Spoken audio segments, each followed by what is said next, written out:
Muy buenas noches, muchachos. Me da mucho gusto poderlos saludar en esta transmisión grabada que les estoy compartiendo en esta ocasión respecto al módulo 4 que estaremos abordando en cuanto a la investigación transeccional o longitudinal, según sea el caso de estudio que estemos abordando, ¿de acuerdo? Este material de apoyo grabado lo van a estar ustedes revisando, tengo que revisar previamente y posterior a ello tendremos una sesión web en vivo en caso que ustedes tengan alguna duda en particular para que solamente la atendamos y de esa manera optimizamos el tiempo de la transmisión en vivo y solamente nos enfocamos a aclarar dudas, pero es importante que ustedes revisen previamente lo contenido en el manual conforme a este módulo 4, así como lo que está contenido en esta transmisión grabada. ¿De acuerdo? Bien, vamos a revisar entonces cómo va a ser lo que es nuestro mecanismo de trabajo. Como primera etapa, lo que estaremos contextualizando es que se presentará una delimitación del escenario de trabajo abordado en el módulo 3, que es el módulo que recientemente concluimos, donde delimitamos el tipo de investigación que estaremos abordando conforme a la temática y enfoque de investigación que cada uno de ustedes ha planteado y también dieron un planteamiento a las hipótesis de su trabajo. Por favor, todos atiendan puntualmente las áreas de oportunidad que en su momento les hice llegar a los trabajos que así lo ameritaron. En una segunda etapa para esta ocasión, una vez que revisemos los detalles de información en esta transmisión grabada, al igual que lo contenido en el manual conforme al módulo 4, les estaré convocando a una transmisión web en vivo durante la cual únicamente daremos atención a sus dudas en concreto que tengamos, ¿de acuerdo? En esa transmisión web en vivo ya no tendremos esta presentación, la cual ustedes ya la tienen obviamente documentada, ¿de acuerdo? Solamente abordaremos preguntas y respuestas. Bien, como contexto base para iniciar, tomemos en cuenta que con base en el estudio de la unidad 6 y una vez que están planteados el método de investigación y el planteamiento de nuestras hipótesis, pasos que realizamos durante el transcurso de la tarea 3 y toda vez que ya hemos evaluado la relevancia y factibilidad de nuestro estudio, nuestro siguiente paso consiste en sustentar teóricamente, según el tipo de investigación de cada uno de ustedes, el nivel en el que se va a centrar su análisis, determinando cuál es el nivel o estado de una o diversas variables en un momento dado, o bien cuál es la relación entre un conjunto de variables en un punto determinado en el tiempo, ¿de acuerdo? En razón de la referencia anterior, ustedes deberán analizar y exponer de forma fundamentada en este cuarto entregable la delimitación de su investigación para responder de manera clara y argumentada si esta es de carácter transeccional o longitudinal y por qué están ustedes determinando que esta tiene este carácter de nivel de investigación, ¿de acuerdo? Una vez que hemos realizado lo anterior, deberán realizar la tabla 7.1 que está contenida en la unidad 7, la cual nos aborda el planteamiento quiénes van a ser medidos, errores y soluciones en el análisis de una investigación conforme o basado a una muestra de la población que vamos a estar estudiando, ¿de acuerdo? Bien, pues vamos a dar entonces inicio a nuestro primer escenario de análisis, que es la investigación transeccional o transversal, que también recibe o es conocida con ese nombre. Los diseños de investigación transeccional o transversales recolectan datos en un solo momento, en un único tiempo. Esto es importante que lo tomen muy en cuenta, dada que es la principal condicionante para que estos estén dándose o ocurriendo. ¿Sale? Cuidado, recolectan datos en un solo momento y en un tiempo único en particular. Su propósito es describir las variables y analizar la incidencia que éstas tienen y la interrelación en un momento dado, ¿de acuerdo? Cómo convergen en un punto determinado y en un tiempo determinado. Es como tomar una fotografía de algo que está sucediendo, por ejemplo, investigar el número de empleados, desempleados y subempleados en una ciudad en un cierto momento. Imagínense que este ejemplo es como si mencionáramos que justamente este enfoque de investigación, nuestras variables de investigación las queremos determinar respecto a cuál es el número de empleados, desempleados y subempleados en la Ciudad de México, por ejemplo, una vez que se dio formalmente o se dictaminó formalmente en nuestro país que México estaba en una situación de crisis económica o en una devaluación económica, ¿de acuerdo? Ahí tendríamos delimitado un punto muy particular en específico y en un tiempo determinado. A su vez, los diseños transaccionales podrán dividirse en dos. Estos podrán ser descriptivos y correlacionales causales. Aunque aquí hago una aclaración, aunque sus investigaciones podían abordar los dos escenarios, el descriptivo y el correlacional causal, esto implica un análisis de estudio muy estrecho, un análisis de estudio muy preciso y nos implica mucho tiempo. Por lo tanto, les invito a que se acoten a uno de los dos por efectos de tiempo, ¿de acuerdo? Bien, ahora, los diseños transaccionales descriptivos, como nuestro primer elemento de análisis, nos indica que el procedimiento consiste en medir en un grupo de personas u objetos una o más variables y nos permite proporcionar la descripción de esta. Son, por lo tanto, estudios puramente descriptivos que cuando establecen hipótesis, estas también son de carácter descriptivas. Desde ahí ustedes se puedan ir dando cuenta si las hipótesis que ustedes plantearon tienen un carácter descriptivo. Este podría ser un diseño interesante para su línea de investigación. Por ejemplo, un estudio del número de extranjeros que ingresan a un país en cierto momento y sus características, nación de procedencia, estado civil, edad, motivos del viaje, etcétera, ¿sí? El propósito es ofrecer un panorama de los extranjeros que visitan un país en una época determinada, lo que nos estaría delimitando que esto se hace a través de una descripción. ¿De acuerdo? Entonces estaremos abordando un diseño transaccional pero descriptivo, ¿de acuerdo? Bien, ahora, ¿cuáles son los transaccionales correlacionales causales? Los diseños transaccionales correlacionales causales tienen como objetivo describir relaciones entre dos o más variables en un momento en particular determinado. Se trata también de descripciones, pero no de variables individuales, sino de sus relaciones, ¿sí? Sean estas puramente correlacionales o relaciones causales.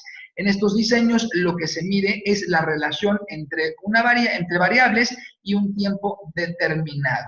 Por ejemplo, una investigación que pretendiera indagar la relación entre la atracción física y la confianza durante el noviazgo en parejas de jóvenes, observando qué tan relacionadas están ambas variables, se limita a ser correlacional. Si ustedes se fijan, aquí tenemos una medición que está basada en una descripción, pero en la identificación de las relaciones que pueden ser variables en el tiempo determinado, como es para este caso en particular la variable atracción física y la variable confianza durante el noviazgo, y tenemos otra variable que son las parejas jóvenes. ¿De acuerdo? Entonces, de esta manera estamos obviamente delimitando que estamos analizando lo que son en este caso, las relaciones que pueden darse de manera causal, como en este caso, o que son correlacionables directamente por la influencia que éstas tengan conforme a la naturaleza de cada una de las variables, ¿de acuerdo? También tenemos el tema que es la investigación longitudinal, que puede ser el otro escenario que ustedes pueden estar abordando y deberán justificar si este fuera, por qué. En ciertas ocasiones el interés del investigador es analizar cambios a través del tiempo en determinadas variables o en las relaciones entre estas. Entonces se dispone de los diseños longitudinales, las cuales recolectan datos a través del tiempo en puntos o periodos especificados para hacer inferencias respecto al cambio, sus determinantes y consecuencias. Por ejemplo, un investigador que buscara analizar cómo evolucionan los niveles de empleo durante 5 años en una ciudad u otro que pretendiera estudiar cómo ha cambiado el contenido de sexo en las telenovelas, digamos, de Venezuela en los últimos 10 años, ¿de acuerdo? Por eso le llamamos longitudinal a esta investigación, porque obviamente tenemos que analizar la longitud, tenemos que analizar en un margen de tiempo determinado, ¿sí? O a través del tiempo, cómo se van comportando las condiciones de análisis o las variables de análisis, a diferencia del transaccional que buscamos un punto en determinado, un tiempo indeterminado. Aquí analizamos la evolución en el tiempo, ¿de acuerdo? Entonces, por eso es importante que tomemos en cuenta el dato que nos indica que estas van a determinarse en razón de lo que recolectemos de datos a través de un tiempo, en puntos o en periodos determinados, ¿de acuerdo?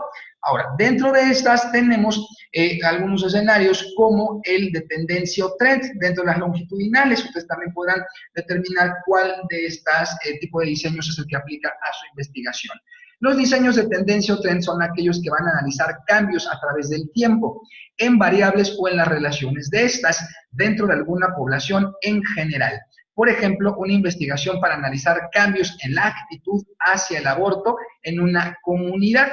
¿De acuerdo? La característica distintiva de los diseños de tendencia o trend es que la atención se centra en una población. ¿De acuerdo? Ustedes ven ahí la analogía de la imagen que tenemos en la parte inferior, nos indica la medición de una población en el tiempo 1, la medición de una población en el tiempo 2, hasta el N tiempo determinado ustedes quieran hacer, pueden hacer 4 o 5 tiempos, semanas, meses, días, años, etcétera, ¿sí? Pero una población en general, y esto por eso se llama tendencia o trend, nos va a ir delimitando el comportamiento o el análisis de los cambios a través del tiempo en una población en general, ¿de acuerdo? Y por eso aquí tendremos que podemos abordar esta condicionante como tal de diseño de tendencia.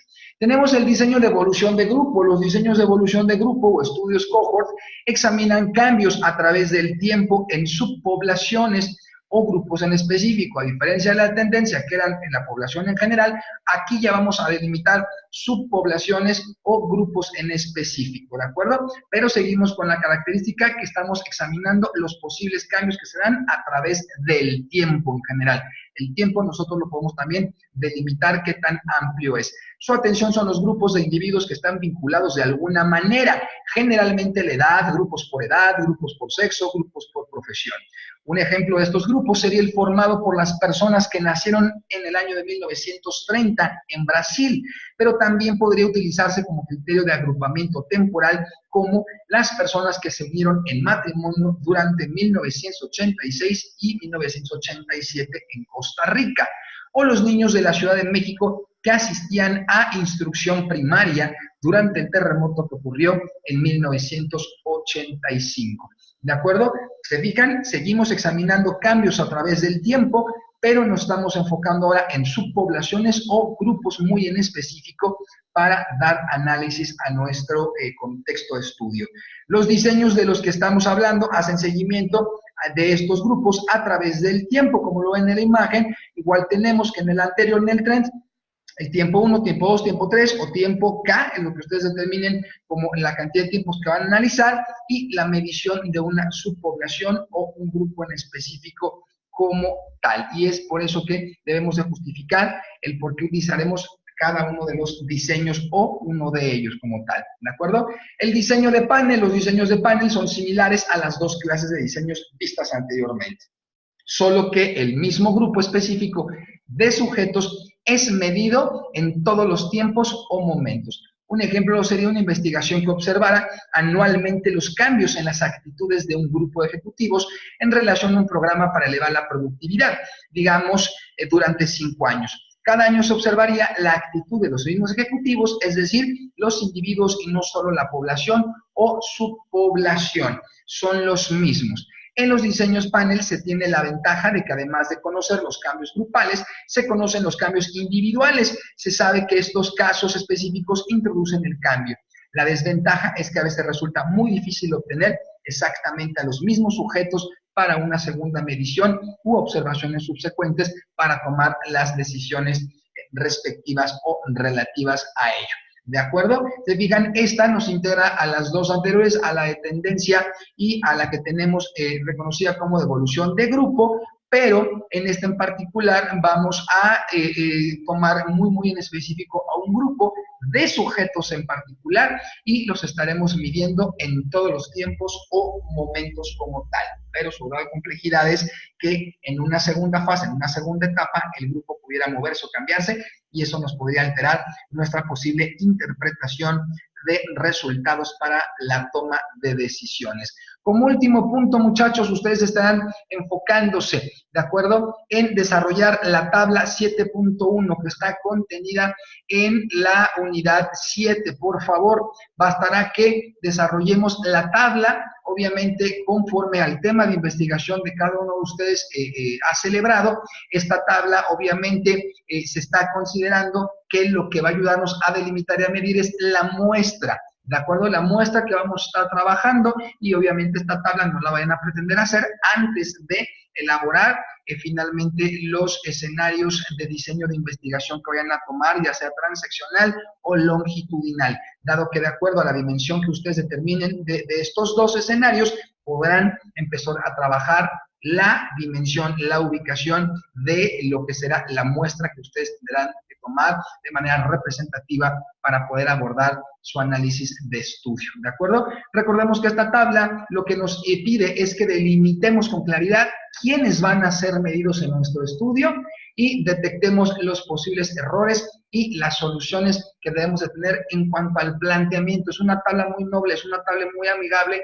y muy útil en los procesos de investigación para que desde aquí nos vamos haciendo un escenario de prueba-error para que declaremos de manera asertiva siempre, siempre, siempre lo que son nuestras muestras y nuestros planteamientos de medición. Recuerden que estamos analizando un punto de investigación y todo aquello que es investigado debe ser medido para que podamos obviamente dimensionar una posible toma de decisión o una posible conclusión al final de nuestro postulado, conclusión que nos ayudará en todo momento a delimitar correctamente lo que es el resultado de la investigación en razón de los planteamientos de hipótesis que hayan ustedes generado. Y este resultado, chicos, acuérdense que en nuestra actividad entregable, que ya es la que corresponde a nuestro módulo final, ¿sí?, deberán estar integrando todo lo que trabajamos durante los 4 módulos previos a la entrega final, ¿sí?, o a la actividad final, y como parte de la actividad final estaremos presentando los resultados que pudieran empezar a dimensionar los alcances de su investigación. Y obviamente iremos viendo cómo se van acercando o alejando a lo que es la respuesta, ¿sí?, a lo que fue su hipótesis. Se comprobó positiva, se comprobó negativa, y cómo vamos. Será natural y comprensible de mi parte que obviamente los tiempos no nos van a dar para hacer toda la investigación completa, no nos dará obviamente el tiempo para poder hacer las comprobaciones necesarias, pero obviamente ya podemos ir dimensionando cómo va nuestro estudio, ya podemos ir dimensionando ciertos escenarios como tal, máximo con esta tabla que nos va a ayudar a saber a quién vamos a medir, y nos podemos ir acercando a el pronóstico de lo que serán los resultados o conclusiones finales de nuestro tema de estudio. Recuerden que aunque esta materia, este tema, este trabajo que realizamos durante estas semanas no es como tal un trabajo terminado de tesis, sí nos da las herramientas, nos da algunas características básicas muy, muy importantes que se necesitan para ya desarrollar en su momento un trabajo de tesis como tal formal bajo la dirección de algún experto en el tema, según lo que ustedes vayan a delimitar, o bien mediante lo que es el trabajo de un curso especializado de diseño de trabajo metodológico que les permita también tomar la opción de titulación. Y mucho de esta información que han estado trabajando la estarán trabajando en estas dos características, ya sea en la elaboración de una tesis individual o bien ya directamente participar en un curso de regulación y titulación como tal que también la universidad tiene para ofertarles, ¿de acuerdo? Bien, pues entonces no me queda más que abrir el espacio de intervención y preguntas, el cual obviamente estará aconteciendo, ¿sí?, en una segunda intervención, para la cual ustedes estarán recibiendo la información del día y la hora en que esta se estará celebrando. Y en caso que ustedes tengan alguna duda en particular, de acuerdo, sobre este tema, les recuerdo, hay que revisar, por favor, primero el manual, ¿sale? Hay que revisar esta grabación, y si al tenor de ello tenemos dudas, por favor, no duden en participar en la sesión web en vivo que tendremos para abordar única y exclusivamente dudas en concreto sobre este cuarto módulo, por favor, ¿de acuerdo? Yo los estaré convocando para esta transmisión web en vivo, y ahí nos estaremos saludando y pudiendo colaborar, ¿de acuerdo? Que pasen una excelente noche, mañana tarde, a la hora que ustedes vean este video. Les dejo un saludo, hasta pronto.